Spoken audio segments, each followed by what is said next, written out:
Halo, apa kabar semuanya? Balik lagi bersama saya Farah Nur Fakriah.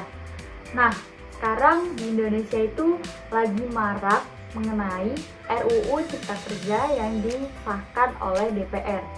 Lalu banyak sekali tanggapan-tanggapan negatif maupun tanggapan positif mengenai RUU Cipta Kerja ini. Lalu hal apa sih yang harus kita lakukan dalam membahasnya? Nah, betul, tentu aja lewat debat. Nah, sekarang kita akan membahas tentang materi tentang debat. Debat ini juga memiliki ciri-ciri. Yang pertama itu mempunyai dua sudut pandang, yaitu afirmatif dan oposisi. Afirmatif adalah sikap yang setuju terhadap hal yang diperbincangkan dalam debat. Lalu oposisi adalah sikap yang tidak setuju mengenai hal yang diperbincangkan dalam debat. Lalu yang kedua itu adanya proses saling mempertahankan pendapat antar kedua belah pihak. Lalu yang ketiga adanya saling mengadu argumentasi atau pendapat untuk tujuan memperoleh kemenangan. Lalu yang keempat, hasil debat diperoleh melalui voting atau keputusan juri. Yang kelima, terdapat sesi tanya jawab yang sifatnya terbatas dan bertujuan untuk menjatuhkan pihak lawan. Lalu yang terakhir, adanya pihak yang berperan sebagai penengah yang dilakukan oleh moderator. Nah, di materi debat kali ini kita akan membahas tentang menganalisis isi debat, permasalahan atau isu, sudut pandang, serta argumen beberapa pihak, dan simpulan yang ditujukan kepada siswa kelas 10 semester 2. Henry Guntur Tarigan menyatakan bahwa debat yaitu saling adu argumentasi antar pribadi atau antar kelompok manusia dengan tujuan mencapai kemenangan satu pihak. Selanjutnya terdapat unsur-unsur debat. Yang pertama itu ada mosi atau topik. Harus ada mosi yang diperdebatkan dalam debat. Mosi merupakan suatu hal atau topik yang diperdebatkan oleh pihak pro dan kontra. Yang kedua ada tim afirmatif. Tim afirmatif ini adalah tim yang setuju terhadap hal yang diperdebatkan atau yang setuju terhadap mosi. Nah, tim afirmatif ini pro terhadap mosi. Lalu yang ketiga itu ada tim oposisi. Tim oposisi ini adalah tim kontra yang tidak setuju atau menentang mosi atau berlawanan dengan tim afirmatif tadi.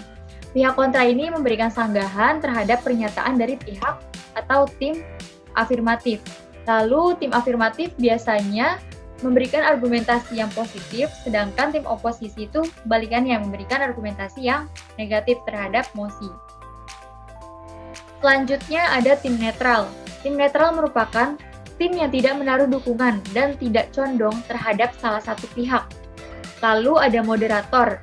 Moderator atau yang disebut pemimpin debat adalah orang yang membantu jalannya perdebatan, mulai dari pembacaan tata tertib, mengajukan pertanyaan, serta menengahi saat pihak-pihak atau tim sedang adu argumen atau adu pendapat. Lalu selanjutnya ada peserta atau penonton.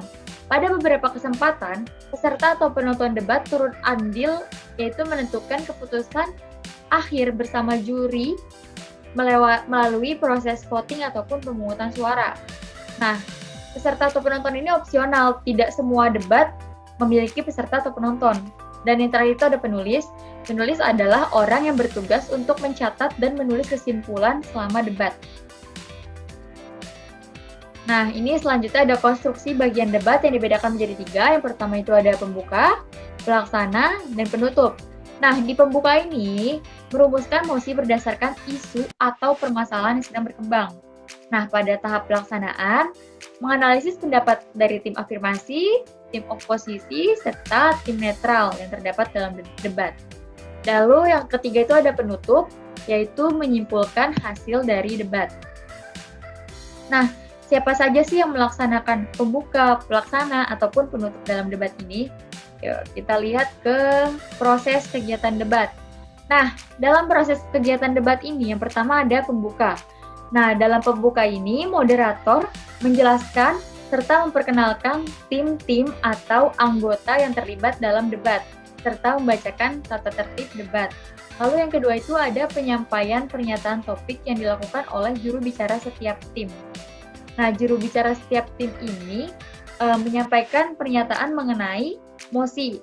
Lalu tidak terdapat argumen atau sanggahan serta pertanyaan dalam tahap penyampaian pernyataan topik ini. Lalu yang ketiga itu ada pelaksanaan debat.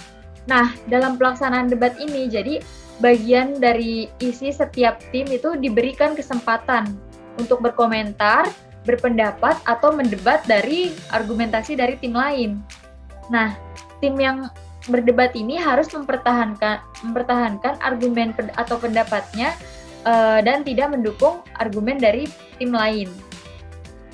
Lalu yang keempat itu ada simpulan yang dilakukan oleh perwakilan dari setiap tim, yang mana pada bagian itu simpulannya itu terkait mosi setelah mendengar pendapat atau menerima sanggahan dari tim lain. Lalu selanjutnya yang terakhir itu ada penutup yang dilakukan oleh moderator. Pada bagian itu, moderator menutup acara debat yang berisikan ringkasan, karena tidak selamanya debat ini berujung ke jalan tengah atau dapat disimpulkan, karena kembali lagi kepada pengertian dari Henry Guntur Tarigan tadi bahwa debat ini untuk mencapai satu kemenangan dari satu pihak. Selanjutnya itu analisis isi debat. Dalam analisis isi debat ini terkait dengan ketiga poin. Yang pertama ada mosi, pernyataan sikap, dan argumentasi. Yang pertama itu mosi atau topik yang didebatkan. Mosi bisa berupa berita yang tengah dibicarakan oleh umum atau isu-isu global yang mempengaruhi kehidupan seseorang atau banyak orang, seperti contoh yang telah disebutkan. Nah, yang kedua ini ada pernyataan sikap. Jadi setiap orang memiliki sudut pandang yang berbeda-beda. Itu tuh dipengaruhi dari gaya hidupnya, pengetahuannya, lingkungannya, ataupun dari pihak-pihak keluarga.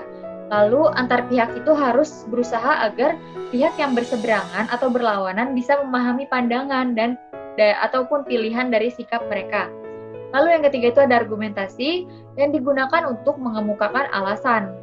Nah, argumentasi ini ditambah dengan berbagai informasi atau data dan bukti atas sikap yang diambil dan memungkinkan pihak yang berbeda sikap dapat memaklumi seorang yang tidak saling mengganggu. Jadi, argumentasi ini dapat kuat jika disertai dengan data atau bukti yang valid. Nah, biasanya antara pihak ini yang berdebat pada akhirnya bisa mengambil sikap yang sama.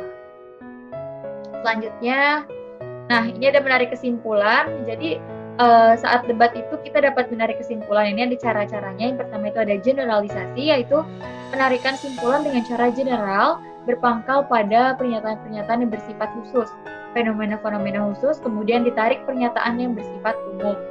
Lalu yang kedua ada sebab akibat. Nah, sebab ini bisa menjadi gagasan utamanya, sedangkan akibat bisa menjadi gagasan penjelas ataupun sebaliknya. Seperti itu. Tetapi sebab itu merupakan gagasan utama, jadi sebab itu selalu menjadi disampaikan terlebih dahulu gitu. Lalu yang ketiga itu ada analogi. Jadi analogi itu adalah penarikan kesimpulan dari perbandingan dua hal yang berbeda, tetapi karena mempunyai kesamaan dari segi, fungsi ataupun ciri, kemudian keduanya bisa disamakan. Kesamaan keduanya itu yang menjadi dasar dari pemikiran simpulan. Selanjutnya, ini yang terakhir ada tugas dan tes yang harus dilakukan untuk minggu depan. Tugasnya itu yang pertama, mencari, menelaah, dan memahami contoh video melalui kanal YouTube. Jadi mencari video debat di YouTube. Dan yang kedua itu ada tes, yaitu mengisi latihan soal mengenai materi debat menggunakan aplikasi Socrative. Jadi teman-teman harus belajar dan dipahami lagi video ini. Ya, terima kasih. Salam literasi. Nah, berdasarkan materi yang telah dijabarkan, tentu saja teman-teman sudah mengetahui bahwa debat ini memiliki tujuan-tujuan khusus. Nah, diantaranya itu yang pertama ada melatih mental atau keberanian mengemukakan pendapat di depan umum. Yang kedua, melatih mematahkan pendapat dari orang lain. Yang ketiga, meningkatkan kemampuan dalam merespon suatu masalah atau bersifat kritis. Nah, yang keempat, melatih untuk bersifat kritis terhadap semua materi yang telah didebatkan. Dan yang terakhir, memantapkan pemahaman dari materi yang diperdebatkan. Nah, itu dia tadi penjelasan mengenai materi debat. Semoga materi ini dapat bermanfaat dan dapat dipahami dengan baik.